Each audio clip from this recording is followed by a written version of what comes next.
ગુજરાતના જે જિલ્લામાં કોઓપરેટિવની શરૂઆત થઈ એ ખેડા જિલ્લામાં ખેડા જિલ્લા મધ્યસ્થ સહકારી બેંક લિમિટેડના હેડ ઓફિસના ઉદ્ઘાટન અને કોઓપરેટિવ ક્ષેત્રમાં અનેક બેન્કિંગ સુવિધાઓ જે પહેલી વાર ચાલુ થઈ રહી છે એના લોકાર્પણ પ્રસંગે મંચ પર ઉપસ્થિત નાફેડના અધ્યક્ષ શ્રી જેઠાભાઈ ભરવાડ, ગુજરાતના સહકાર મંત્રી શ્રી જગદીશભાઈ,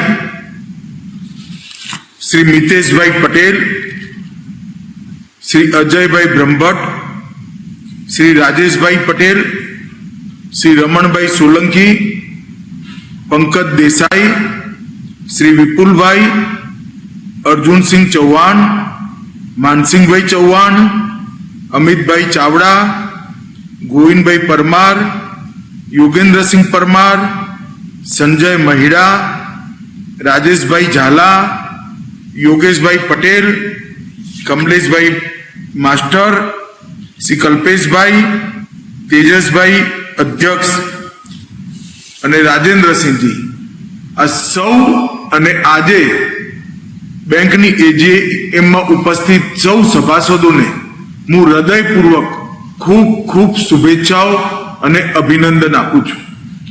મિત્રો, આજે એક નવી શરૂઆત ખેડા જિલ્લા મધ્યસ્થ cooperative bank, district cooperative bank કરવા જઈ રહી છે.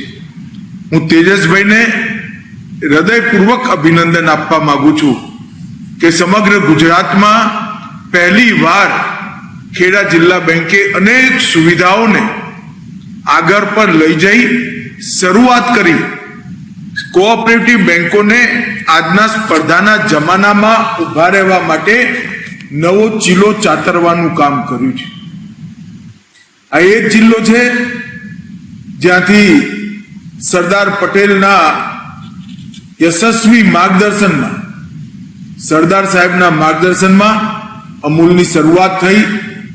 અમૂલે સમગ્ર દેશ અને દુનિયામાં સહકારિતાથી કઈ રીતે સમૃદ્ધિ જમીન પર આવી શકે એનું એક ઉદાહરણ પૂરું પાડ્યું. મને બરોબર યાદ છે, આ ખેડા જિલ્લા બેંક બંધ થઈ જશે કે ચાલશે એવી ચર્ચાઓ ચાલતી હતી અને આજે ખેડા જિલ્લા બેંક 36,000 સ્ક્વેર ફૂટનું મકાન પોતાનું બાંધી બધા જ ઈ બેન્કિંગના નિયમોને અને કલ્પનાઓને સાકાર કરી રહી છે. મારા માટે ખૂબ આનંદનો વિષય છે. મિત્રો, આપણા વડાપ્રધાન શ્રીમાન નરેન્દ્ર મોદીજીએ સહકારથી સમૃદ્ધિ અને સમૃદ્ધિથી સંપૂર્ણતા એ સૂત્ર દેશની જનતાની સામે રાખ્યું અને આઝાદીના 75 વર્ષ પછી પહેલી વાર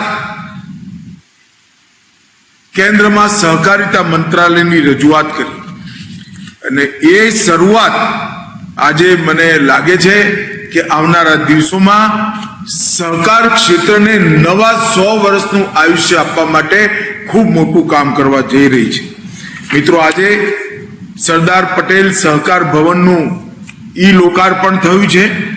લગભગ 18 કરોડ 70 લાખના ખર્ચે આધુનિક મકાન, 4 માળનું અને સેન્ટ્રલી એર કન્ડિશન મકાન ખેડા જિલ્લાના સૌ ખેડૂતોનું અને નાગરિકોની સેવા કરવામાં ખૂબ ઉપયોગી થવાનું છે.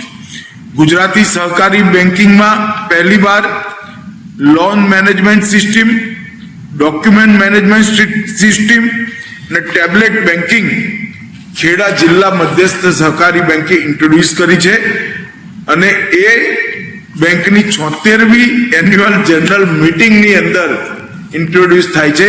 એ પણ વિશેષ આનંદનો વિષય છે. 1950થી ઉદ્ઘાટન થયું ત્યારથી ખેડા જિલ્લા બેંકે આ ક્ષેત્રના ખેડૂતોની સેવા કરવાની શરૂઆત કરી અને આજે લગભગ 31 કરોડ નેટ પ્રોફિટ સાથે ખેડા જિલ્લા બેંક, જે ચર્ચાઓ ચાલતી હતી કે આ બેંક ચાલશે કે નહીં ચાલે, બેંક માંદી પડી ગઈ છે, 31 કરોડ નો net profit Kheda district cooperative bank માટે બહુ મોટો યશનો વિષય છે. રિઝર્વ ફંડ 258 કરોડ અને 2500 કરોડની ડિપોઝિટ, આ બધી ઉપલબ્ધિઓ 2012માં લાયસન્સ પ્રાપ્ત થયા પછી આજે અહીંયા સુધી પહોંચી છે. મને વિશ્વાસ છે કે આગળ પણ ચેરમેન સાહેબના નેતૃત્વમાં, તેજસભાઈના નેતૃત્વમાં આ બેંક અનેક નવી શરૂઆતો કરશે.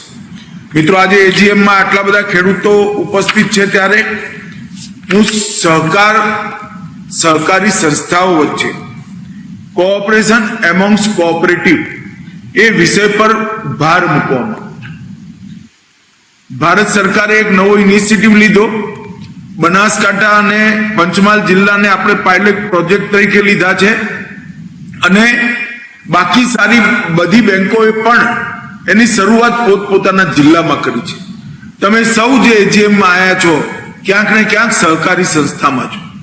આપણા બેંક એકાઉન્ટ કોઈ નેશનલાઇઝ બેંકમાં ખોલવાની જગ્યાએ એપીએમસી હોય, એપીએમસીના વેપારીઓ હોય, ગ્રાહકો હોય, નાનામાં નાની દૂધ મંડીની અંદર દૂધ ભરતી ખેડા જિલ્લાની બેન હોય કે કોઓપરેટિવ હાઉસિંગ સોસાયટી હોય, આ બધા જ બેંક એકાઉન્ટો મધ્યસ્થ ડિસ્ટ્રિક્ટ કોઓપરેટિવ બેંકમાં ખોલાવા અને district cooperative bank, state cooperative bank અને રાજ્ય કક્ષાની સંસ્થાઓની વચ્ચે એક સુદૃઢ આર્થિક માળખું બનાવવાની શરૂઆત આપણે કરવી જોઈએ.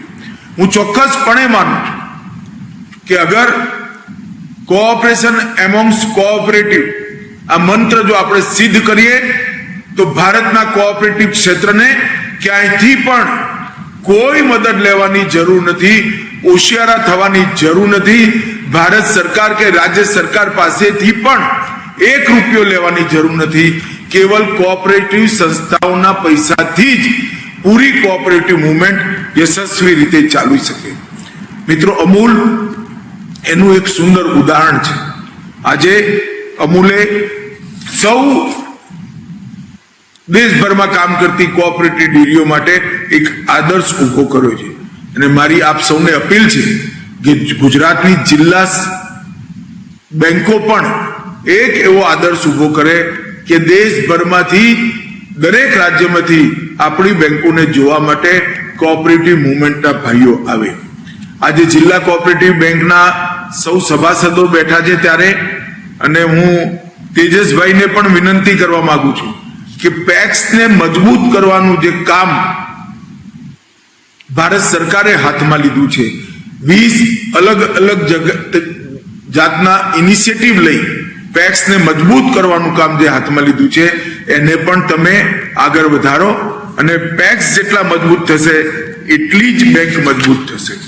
આજે મને ખરેખર આનંદ થાય છે કે એક સમય હતો 2007-8નો જ્યારે બેંક માટે, ખેડા જિલ્લા બેંક માટે ખૂબ બધા પ્રશ્નો નાબાર્ડે ઉભા કર્યા હતા. આજે બેંક 31 કરોડનો નેટ પ્રોફિટ કરે અને 200 કરોડથી વધુ રિઝર્વ હોય એ આપણા સૌ માટે આનંદનો વિષય છે. અંતમાં હું એટલું જ કહીશ કે આ સુવિધાઓ જે શરૂ કરી છે, આ જે ભવન બનાવ્યું છે એ લાંબા સમય સુધી આ જ સ્પિરિટ સાથે જિલ્લાના ખેડૂતોના અને વિશેષ કરી દૂધ ઉત્પાદન કરતી બહેનોની લાંબા સમય સુધી સેવા કરે એવી હું આપ સૌને શુભકામનાઓ આપું છું. ફરી એકવાર તેજસભાઈને હૃદયથી ખૂબ ખૂબ અભિનંદન અને શુભેચ્છાઓ. આપ સૌને પણ ખૂબ શુભેચ્છાઓ. વંદે માતરમ. ભારત માતા કી જય.